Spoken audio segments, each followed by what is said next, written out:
Tuhan tidak pernah lepas tangan atas ciptaannya. Dia tetap pegang kendali. Sekalipun ada kondisi-kondisi yang tidak terkendali menurut pikiran manusia. Tapi Tuhan tetap pegang kendali.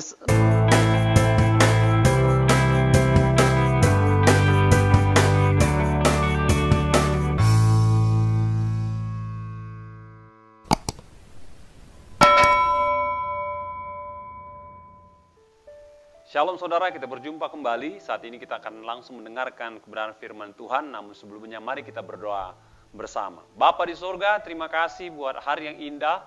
Tuhan masih beri kami kehidupan, kekuatan, kesehatan, damai, sejahtera, sukacita.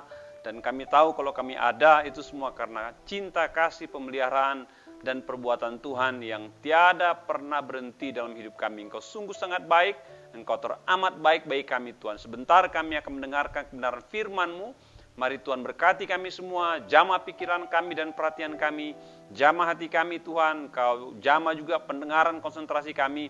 Agar dapat mendengarkan, memperhatikan, menerima, mengalami, melakukan kebenaran firman-Mu. Dan kami percaya lewat firman-Mu kami dapatkan kekuatan. Lewat firman-Mu kami dapatkan penghiburan.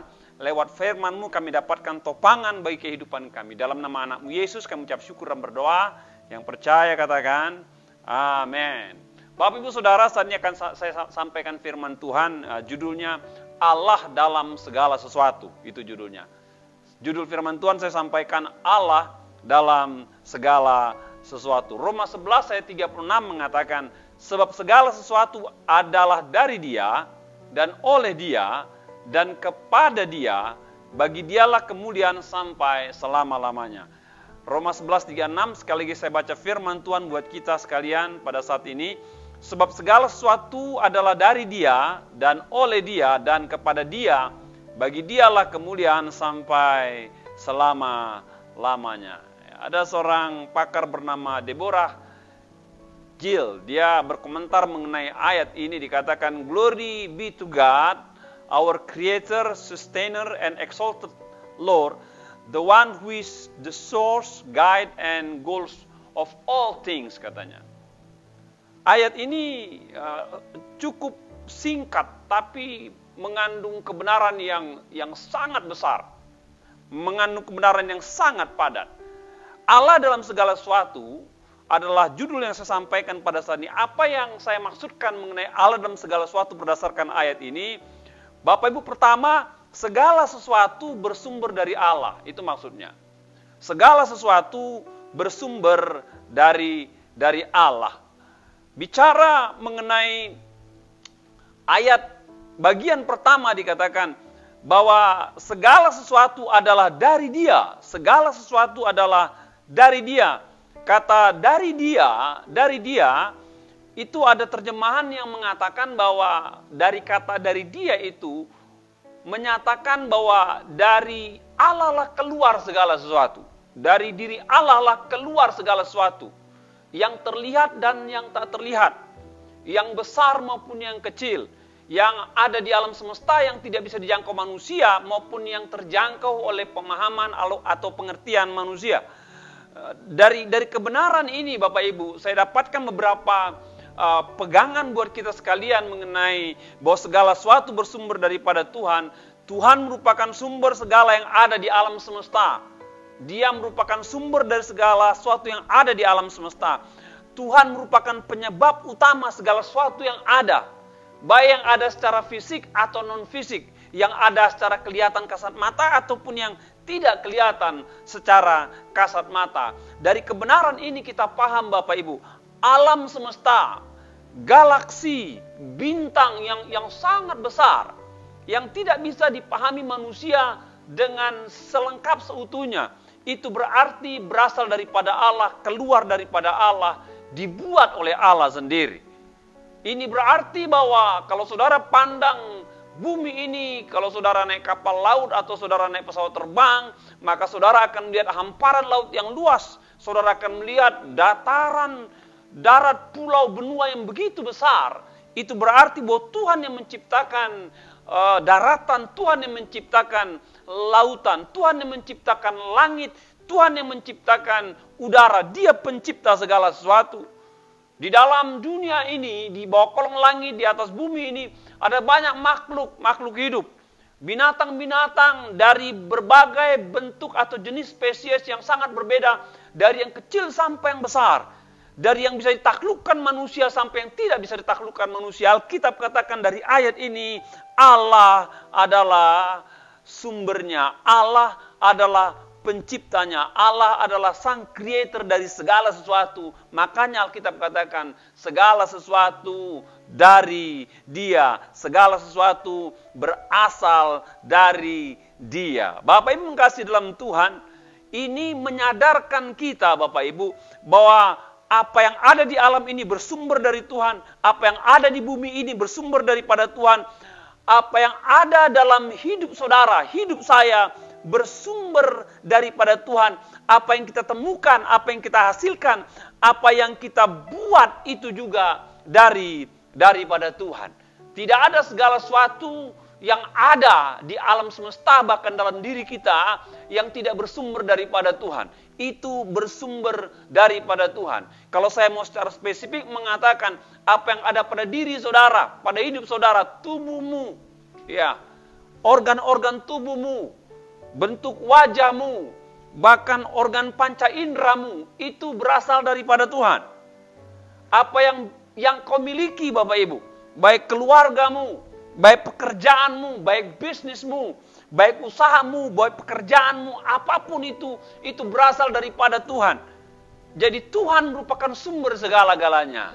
Dari kebenaran ini Bapak Ibu, maka kita menyadari karena ini bersumber daripada Tuhan. Kalau kita tahu segala sesuatu bersumber daripada Tuhan, maka itu mendesak kita untuk bersyukur pada Tuhan atas apa yang ada pada kita.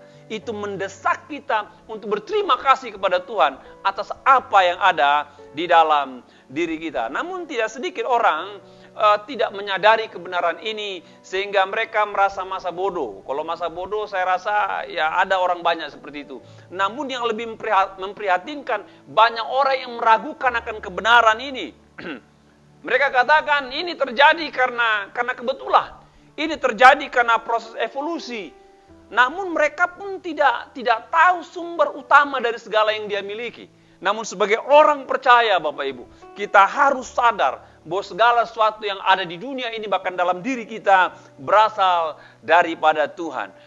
Pemazmur katakan kejadianku dahsyat apa yang kau buat. Dikatakan pemazmur dia sadar bahwa Tuhan yang menjadikan dia, Tuhan yang menciptakan dia, Tuhan yang menenun dia. Segala sesuatu yang ada pada dia itu bersumber daripada Tuhan. Bapak Ibu, saya ada pengalaman di mana saya waktu kuliah diajar oleh seorang profesor, ya. Pintar sekali profesornya. Dia belajar psikologi. Jadi dari gestur tubuh kita di kelas dia tahu minat kita belajar. Makanya kalau dia ngajar kita hati-hati sekali untuk belajar. Dan kalau kita bertanya, kita hati-hati bertanya. Kadang-kadang dia tahu kita bertanya, mengerti apa bertanya tidak tahu. Kadang-kadang kita jadi takut bertanya karena dia kadang-kadang mempertanyakan pertanyaan kita. Dan kalau ikut kelas dia itu penuh ketegangan.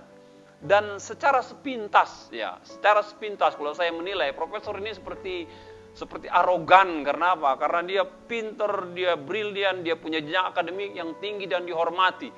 Dan saya merasa hampir saya menilai dia adalah orang yang angkuh pada masa itu. Tiba satu kali dia diberi kesempatan khotbah di chapel, di ibadah kita.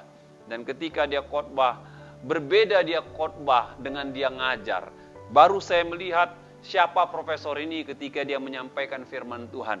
Dan dia mengatakan, teman-teman mahasiswa katanya, kalau mahasiswa melihat saya tiba pada capaian-capaian akademik yang tinggi, yang sukar untuk dicapai oleh kebanyakan orang katanya. Namun saya mau katakan sama kalian semua, saya bisa seperti ini, itu karena Tuhan saja yang memberikan. Itu karena perbuatan Tuhan yang memberikan. Itu karena berasal dari Tuhan saja. Saya tidak ada apa-apanya katanya. Semua titik tolaknya berasal daripada Tuhan. Dan kalau saya ada, saya tahu semua karena Tuhan saja. Dari kebenaran yang saya dapatkan di mimbar yang disampaikan profesor ini, setiap saya ikut kelas dia, berubah pandangan saya tentang dia, Bapak Ibu. Dan saya bisa memahami dia bisa ketat secara akademik, namun di dalam hati kecilnya, dalam sanubarinya, dia tahu prestasi akademik yang dia dapatkan itu semata-mata bersumber daripada Tuhan. Kebenaran kedua, apa yang saya maksud dengan Allah dalam segala sesuatu, segala sesuatu Allah campur tangan. Itu maksud saya. Segala sesuatu Allah campur tangan. Ada kata dikatakan oleh dia, dari dia, dan oleh dia. Oleh dia atau melalui dia. Itu bicara mengenai proses dan progres, Bapak Ibu. Seorang penerjemah lain memahami ayat ini, katakan ketika bicara mengenai oleh dia atau melalui dia, itu bicara mengenai Tuhan yang menopang segala sesuatu. Itu berbicara mengenai Allah yang memelihara segala sesuatu. Itu berbicara mengenai tak ada satupun kejadian tanpa Allah campur tangan di dalamnya. Melalui dia, segala sesuatu diizinkan karena masih ada intervensi Tuhan. Kelihatan atau tidak, sadar atau tidak, ada Allah dalam segala sesuatu. Tuhan tetap berperan dalam segala sesuatu.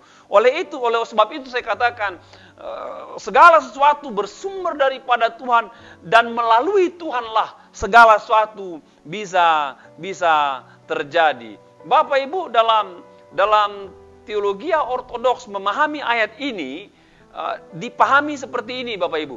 Jika Tuhan tidak menopang segala yang ada dengan tidak terus-menerus, maka tidak ada yang eksis, katanya. Baik itu kehidupan kita, baik itu aktivitas kita, baik itu pekerjaan kita, mungkin cara kita menjalani hidup dengan pernafasan kita, tidak akan ada yang eksis. Jadi kalau Tuhan tidak campur tangan, katanya, maka sebenarnya tidak ada kehidupan yang berjalan dengan baik, dengan normal, dengan teratur. Jadi ketika Tuhan menciptakan segala sesuatu, dia masih intervensi di dalamnya agar semua berjalan dengan baik sebagaimana semestinya. Dalam teori penciptaan, itu ada beberapa pandangan para pakar mengenai teori penciptaan. Ada yang mengatakan ketika Tuhan menciptakan alam semesta, menciptakan makhluk, maka dikatakan Tuhan ciptakan sebuah sistem, Tuhan lepas tangan, dibiarkannya saja seperti itu. Ada yang mengatakan kalau Tuhan sudah ciptakan segala sesuatu, dipakainya sistem, lalu Tuhan cuci tangan. Jadi ketika terjadi nanti peperangan, keributan, musibah, apa terjadi, katanya Tuhan cuci tangan, Tuhan nggak mau tahu. Tapi ada pakar yang mengatakan apapun kondisi yang terjadi, Allah campur tangan. Entah dalam kondisi baik atau tidak baik, Allah campur tangan. Dalam kondisi dipahami atau tidak dipahami, dikatakan Allah campur tangan. Melalui dia, Tuhan tidak pernah lepas tangan atas ciptaannya. Dia tetap pegang kendali. Sekalipun ada kondisi-kondisi yang tidak terkendali menurut pikiran manusia, tapi Tuhan tetap pegang kendali. Mari saya bawa saudara mengerucut berpikir sejenak. Bicara mengenai melalui dia. Ada proses, ada progres, ada campur tangan, ada topangan Tuhan di situ. Ini dapat kita pahami, firman dapat kita pahami demikian Bapak Ibu. Bahwa dalam hidup saudara juga Tuhan campur tangan. Bahwa dalam masalah hidup saudara Tuhan masih campur tangan. Dalam keluarga saudara Tuhan campur tangan. Dalam upaya usaha bisnis saudara Allah campur tangan. Allah tidak akan biarkan saudara sendirian. Karena apa? Ada kata yang mengatakan melalui dia. Jadi segala sesuatu yang kita lakukan, kita kerjakan, kita perbuat, saudara percaya masih ada Tuhan di sana yang bekerja bersama-sama. Dan saya percaya kalau Allah bekerja bersama-sama, pasti itu akan mendatangkan sesuatu yang baik dalam kehidupan kita sebagai orang percaya. Dan kebenaran ini mengajarkan kita Bapak Ibu. Satu kali engkau melakukan aktivitas pekerjaan usaha bisnis, perhatikan ini. Satu kali engkau menemukan keberhasilan, tiba pada level yang tinggi, tiba pada penghasilan yang wah. Ingat ayat ini baik-baik. Jangan lupakan. Kalau engkau ingat ayat ini baik-baik, maka engkau tahu Kalau ini bisa ada, ini bisa jadi, ini bisa berhasil, ini bisa berkembang. Karena kita sadar ada campur tangan di dalamnya melalui dia. Maka semua berjalan dengan baik. Semua berjalan dengan baik. Semua pernah mendengar seorang tokoh bernama Samuel Morse. Dia merupakan penemu daripada telegraf. Ya. Dia temukan ini sehingga ada bahasa sandi yang bisa menolong banyak orang. Bahkan ini dulu dipakai dalam dunia militer ya, dalam mengirim berita dalam jarak jauh, baik itu antar benua. Dipakai ilmu ini luar biasa. Satu kali ada seorang wartawan tanya dia begini, Pak Samuel, karena mereka berpikir Samuel Morse ini adalah orang cerdas, orang brilian. Ditanya oleh seorang penanya, dibilang, Pak Samuel, pernah nggak engkau tiba pada sebuah pekerjaan, sebuah proyek di mana otakmu buntu, gitu, di mana engkau nggak bisa buat apa-apa lagi? Samuel Morse katakan, bukan pernah, banyak sekali saya mengalami kondisi seperti itu. Lalu ditanya lagi, apa yang kau perbuat, Pak Samuel, katanya. Dalam kondisi itu saya berdoa, katanya.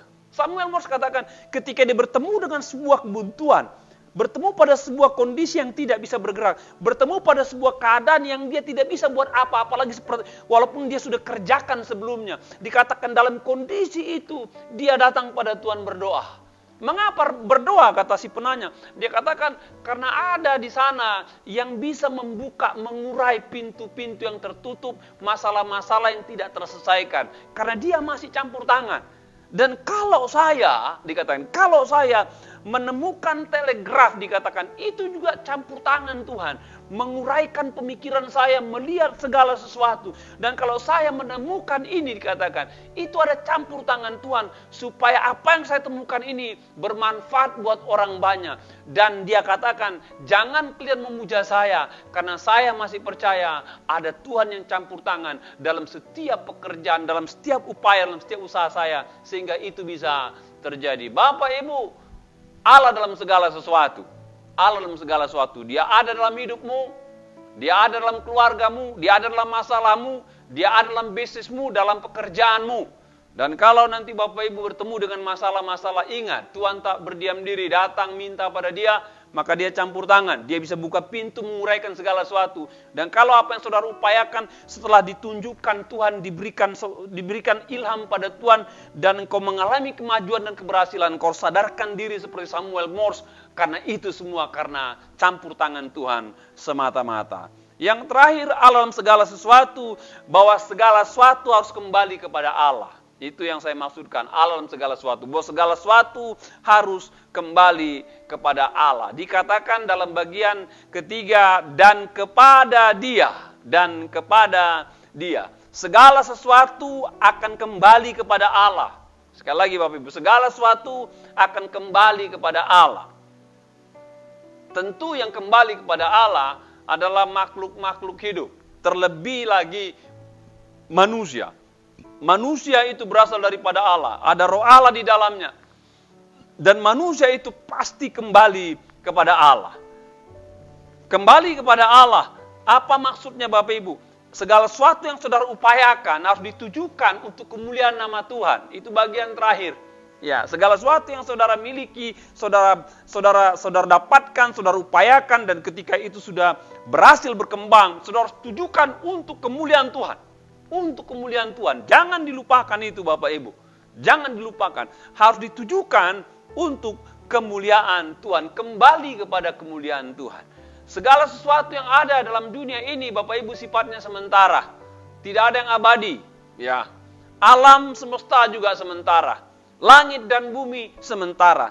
Hidup juga sementara. Keberhasilan juga sementara. Harta benda juga sementara, kepemilikan juga sementara. Di dalam kesementaraan yang Tuhan izinkan diberikan pada saudara, baik itu kehidupan, kekuatan, kesehatan, berkat pekerjaan, usaha, bisnis, Alkitab katakan, sadarilah Tuhan berikan sementara dan sementara Tuhan percayakan. Jangan lupakan pada sesi hidup yang sementara ini, atas segala sesuatu yang sementara, engkau jangan lupa untuk membawanya bagi kemuliaan, bagi nama Tuhan. Bapak Ibu, nggak ada yang kita miliki, ya, nggak ada yang bisa kita pertahankan secara kekal, secara abadi. Semuanya sementara. Dan dalam kesementaraan itulah firman Tuhan katakan, jadikan segala sesuatu untuk kemuliaan bagi Tuhan, bagi Allah. Apa saja yang ada pada dirimu, dalam hidupmu, kemampuan, apa saja, kekuatan, kekayaan, keberhasilan, kemasyuran, apa saja, kesuksesan, jangan lupakan itu. Itu adalah pemberian kepercayaan Tuhan yang sementara, dan bawa kembali kepada Allah, kepada Tuhan yang telah mempercayakan, menitipkannya buat saudara dan buat saya sekalian. Saya akhiri khotbah ini Bapak Ibu. Satu kali saya diundang seorang ke Bandara Soekarno-Hatta. Ketika saya dibawa ke sana oleh sekretarisnya, dan saya masuk ke bandara dan berjumpa dengan seorang bapak. Lalu saya bilang, mau ngapain Pak? Dia bilang, Pak, mari doakan ada unit pesawat Pak. Lalu saya dibawa masuk, nggak gitu ribet ya, karena mereka sudah siapkan semua. Dan saya dibawa, lalu saya dibawa ke parkiran pesawat, dan ada sebuah pesawat di situ yang penumpang 120 mungkin, 120-150 begitu. Pesawat komersil ya, cuma belum ada mereknya saat itu, masih polos sekali. Dan ketika saya bawa ke kabin, bawa ke kokpit, ada pramugari di situ, ada seorang petugas teknik di situ, lalu ada si bapak yang saya rasa ownernya di situ.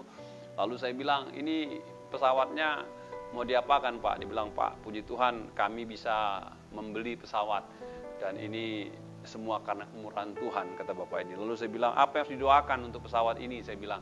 Lalu dia bilang begini, Pak, tolong doakan biar pesawat ini membawa kemuliaan bagi nama Tuhan. Di situ saya agak diam sejenak Bapak Ibu, karena apa? Ini pesawat komersil yang dipakai untuk bawa penumpang. Aturannya kalau ada pengusaha seperti ini pasti mintanya seperti ini. Pak, doakan biar mesin pesawat ini lancar. Pak, doakan supaya kaptennya bagus. Pak, doakan supaya pramugarinya juga kerjanya bagus. Pak, doakan supaya seatnya penuh terus. Pak, doakan supaya uang investasi yang saya pakai beli pesawat ini bisa kembali modal cepat. Pasti ke sana. Tapi saya bilang, apa lagi? Itu saja Pak, biar pesawat ini bawa kemuliaan bagi nama Tuhan. Wah, saya terharu lihat seorang bapak, seorang pengusaha. Hampir saya pikir dia lebih rohani dari banyak rohaniwan yang saya lihat.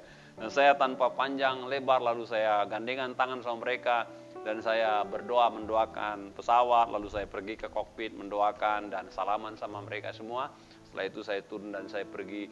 Di jalan ketika saya pulang ke kantor gereja, saya berpikir, masih ada ya orang berpikir dalam kesuksesan ekonomi, apalagi dalam dunia bisnis penerbangan, yang minta kita doakan unit pesawatnya, minta enggak macam-macam biar pesawat ini bagi kemuliaan nama Tuhan.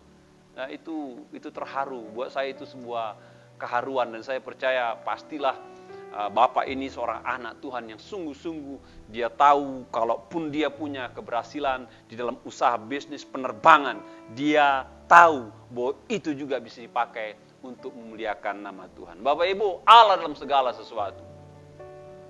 Sadari bahwa sumber segala sesuatu datang daripada Tuhan. Allah dalam segala sesuatu. Sadari bahwa masih ada Tuhan yang campur tangan dalam kehidupan saudara, dalam keluarga. Dan kalau jadi, ingat ada campur tangan Tuhan. Allah dalam segala sesuatu. Sadari bahwa Tuhan yang beri, dan itu sifatnya sementara kita hidup. Dan selama Tuhan percayakan kepada kita apa saja, jangan lupakan bahwa itu untuk memuliakan nama Tuhan.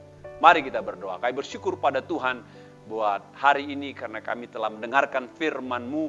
Biarlah Tuhan firman mengajarkan kami ada Tuhan dalam segala sesuatu. Engkau sumber segala sesuatu. Engkau penyebab utama segala sesuatu. Sehingga segala sesuatu ada, itu karena Tuhan adanya. Dan kami yakin Engkau adalah Allah yang merupakan Allah yang masih memegang kehidupan kami, yang bekerja di dalam hidup kami, yang ikut dalam proses progres perjalanan hidup kami, dan masih berkarya di dalamnya, sehingga apa yang kami upayakan, apa yang kami alami, apa yang kami jalani, Tuhan tetap campur tangan, tak pernah Engkau lupakan, tak pernah Engkau biarkan, tidak pernah Engkau abaikan, Engkau tetap campur tangan, supaya apa yang kami perbuat itu baik jadinya, berhasil jadinya. Dan kalau sudah jadi dan berhasil, ingatkan kami, semua karena campur tangan Tuhan. Hamba berdoa buat anak-anak Tuhan yang saat ini mungkin pekerjaannya bermasalah, yang saat ini bisnisnya bermasalah, yang saat ini usahanya sedang bermasalah, sepertinya berhenti, tidak ada kehidupan, tidak ada yang bisa diupayakan. Hamba berdoa, Tuhan turunlah, campur tanganlah, dan bekerjalah, berikanlah kehidupan, berikanlah berkat, berikanlah penyertaan, berikanlah pemeliharaan, berikanlah sumber-sumber, bukalah sumber-sumber untuk menopang kehidupan kami, untuk melewati masa-masa COVID ini, dan kami tahu Tuhan ada bersama dengan kami. Allah dalam segala sesuatu ingatkan kami, kalau apa yang ada pada kami itu sifatnya sementara, dan apa yang ada pada kami itu harus kami tujukan memuliakan Tuhan. Apa saja, ingatkan kami untuk memuliakan nama Tuhan, karena itulah yang diajarkan oleh firman. Berkati kami semua, berkati anak-anakmu yang menyaksikan penyampaian firman-Mu, diberkati hidup mereka, diberkati keluarga mereka, diberkati iman mereka, diberkati kesehatan mereka, diberkati finansial mereka, diberkati iman mereka Tuhan. Terjadilah terobosan Allah, sementara iman mereka bangun, bangkit, dan senantiasa berpaut pada Tuhan sekarang sampai selama-lamanya. Kami alaskan doa kami dalam nama anak-Mu Tuhan Yesus Kristus, Tuhan dan Raja kami, sekarang sampai selama-lamanya. Yang percaya katakan, amin.